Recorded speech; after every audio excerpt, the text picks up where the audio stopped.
Father Anil Philip,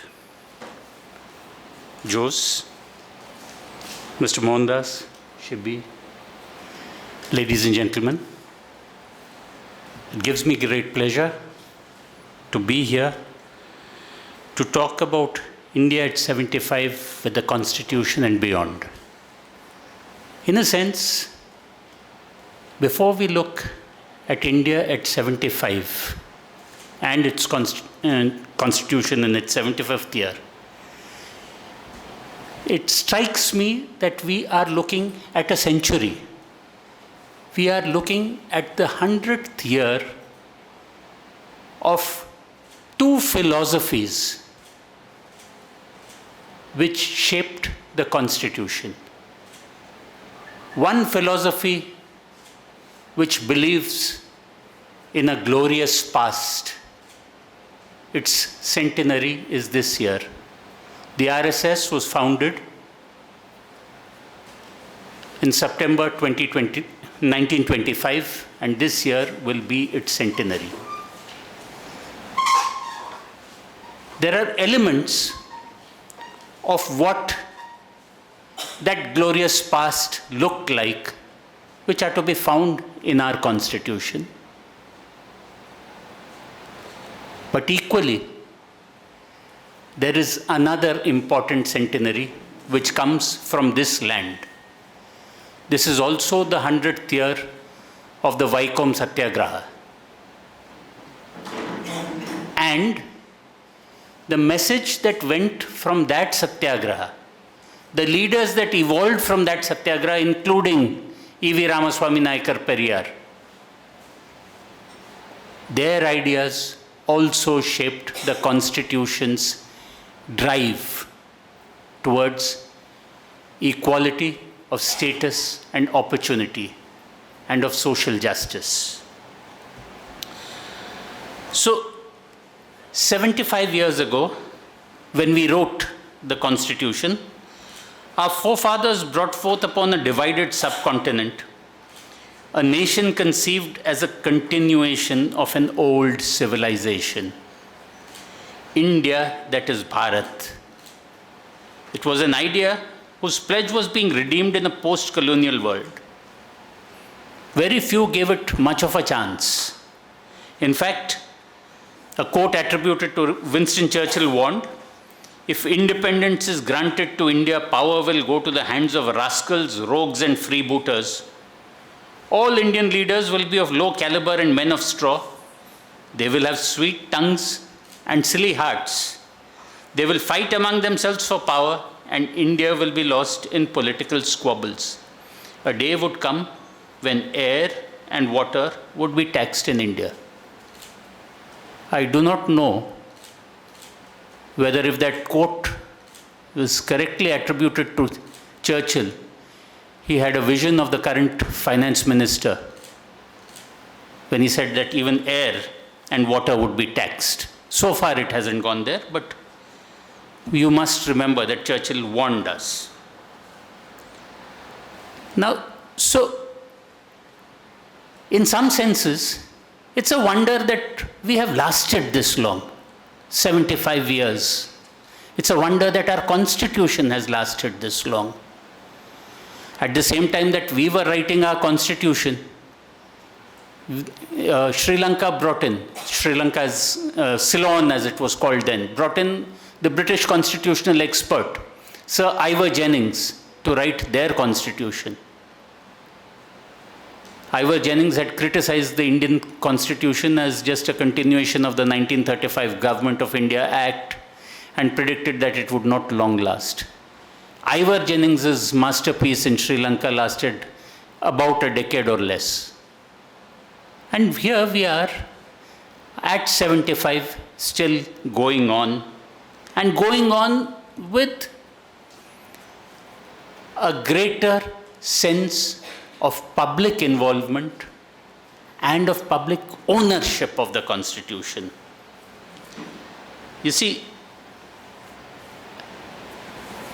what are our constitutional rights? Many of us read about it, learn about it in civics and all, when we think that we have that magical institution on Bhagwandas Road which will always come to the aid of the citizen against the despotic state. But no, the Constitution is a little bit more than that. And a Constitution will not work until the people decide to work it. Until the people decide that the rights that are there in the Constitution belong not only to them, but belong to each of their brothers and sisters and fellow citizens of India. It was the tribals at Patalgadi, a place in Jharkhand, who put out their rights out on stones, carved them on stones and on notice boards outside their villages to tell officers, we know we have rights. It was 3 girls in a school, in a government junior college in my hometown of Udupi, who when faced with a bigoted teacher, told her that no, we have a constitutional right to the freedom of our religion and we want to express our identity and our modesty by wearing a hijab. 3 judges of the Bangalore High Court disagreed. Matter went to the Supreme Court and 1 judge has agreed. The matter is still at large. But what happens ultimately in the matter, we do not as yet know. But what we do know is that little men, little women, our fellow brothers, our fellow sisters are now invested in the Constitution. And when the early writers of the Constitution like Granville Austin said that first and foremost, the Constitution is a social document, they probably did not envisage how deeply it would go into Indian society. If you look at the basis of Indian society, often, it is our conception that we all owe our families, our people, our country, duties. We are all people of karmanya vadikaraste. But it was indeed a social revolution when Thomas Paine's book, The Rights of Man, fell into the hands of a gardener from Maharashtra in translation, in Marathi translation. And when the magic lines there saying man hath no property in man went before Mahatma Jyotiba Phule, it was then that the idea of an equalized society was born. A society which could be made more equal through education, through a constant assertion of rights. And from Phule down to Ambedkar's Mahad Satyagraha and to Ambedkar being co-opted to write the Constitution, there is a direct line of thought. You know, one of the great things or the happy coincidences of that time was that the chairman of the drafting commission was Dr. Ambedkar, who would not have been a member of the Constituent Assembly of India had there not been an act of extraordinarily reaching out across the aisle. Dr. Ambedkar had been elected to the Constituent Assembly from a place which was in East Pakistan, which finally, with the help of one Mr. Jogendranath Mandal, who later became the first law minister of Pakistan. Having lost his seat there because that went to Pakistan, he had to be re-elected to the Constituent Assembly. And it was Mahatma Gandhi who suggested that he be brought back into the Constituent Assembly. And that's why he was elected from Bombay and then made chairman of the drafting committee. Now, why did you must remember that Mahatma Gandhi and Ambedkar never got along. They never got along since their first meeting, when the Mahatma saw a fair man, a fair complexioned man who spoke good English, who was deeply concerned about the depressed classes, and the Mahatma made a classic mistake. He assumed he was a Brahmin who was concerned about depressed classes. The relationship got off on a rocky start and then worsened with the Pune Pact, which was forced upon Ambedkar. And Dr. Ambedkar's political life from the 30s to the mid-40s was all about being part of the establishment, being part of the Viceroy's Council, but equally not fully integrating, not really being thought of as a pan-Indian leader. And to bring him on board was an act of great statesmanship, and it was there that we had a galaxy of people, not only Dr. Ambedkar, we had B.N. Shivrao, we had Muhammad Sadullah, and a lot of the great legal minds, Aladi Krishnaswamy Iyer, all of the great legal minds of that day who came around with a particular document which had both rights as well as directive principles which cast a kind of line or a vision statement for the future. And why did they come out with that magnificent document the way they did it? One thing that strikes me is that they wrote it against a backdrop of violence, of very great violence of the previous decade. You must remember that the Constituent Assembly finally signed the Constitution on 26th of November 1949.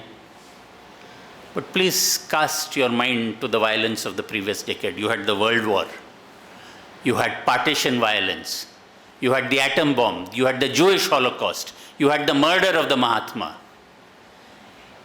All these events worked on the minds of the assembly to tell them, look, this is where great danger lies. Unfortunately, and after a couple of generations, we seem to have forgotten the lessons that our forefathers so painfully learned. Today, we are again at 75. We are in a situation where we have to renew our constitutional vows. We have, for the sake of our children, for the sake of our grandchildren, got to preserve what was not revealed scripture, but a document which had been crafted against a backdrop of violence, a document which had been crafted against a breakdown of constitutional protections. It was basically because the two sides in 1947 were unable to come to an agreement on suitable constitutional provisions which would ensure that everybody had a voice, that we ended up in a partition. Today, strangely enough, in an era of an autocratic government, people are now again invested in the Constitution. I spoke of the tribals of Patalgadi, I spoke of the hijab-wearing girls of Udupi, and the last elections has shown us that people value it.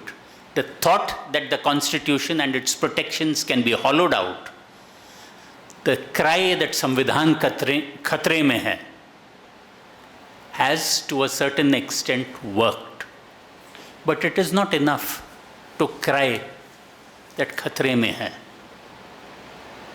What we have to work at is to ensure that A, we treat that document with respect, B, we live the values, the social values that the Constitution espouses, that everybody works towards liberty, equality, fraternity, assuring the dignity of the individual.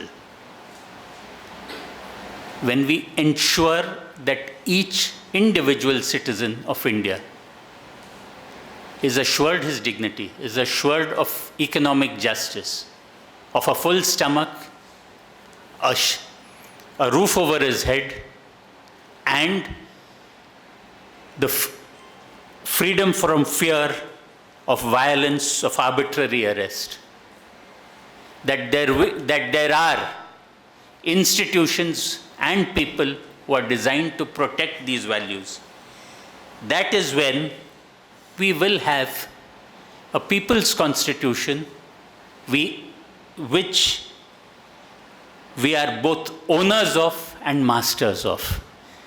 That is an India which I would like to see, and hopefully we are all around when the Indian Constitution is at its century, and we can tell our children and our grandchildren, look, we preserved it. It is now your job to take it further. Ladies and gentlemen, I thank you for a very patient hearing. Thank you.